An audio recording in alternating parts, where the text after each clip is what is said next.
انتقم للكبار والصغار يا الله، انتقم لبيوتك التي دمرت يا الله، انتقم لعبادك الذين قتلوا بغير حق يا الله. اللهم رحماك بنا، اللهم رحماك بنا، اللهم افشل مخططاتهم، اللهم اجعل تدبيرهم في تدميرهم، اللهم اجعل تدبيرهم في تدميرهم بقدرتك يا الله.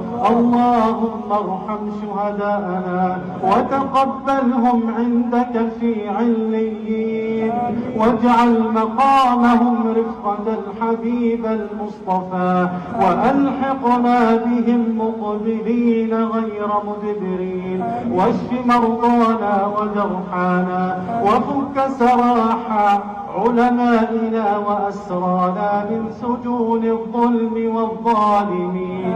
اللهم تقبل منا صبرنا ورباطنا وجهادنا، واجعلنا اللهم من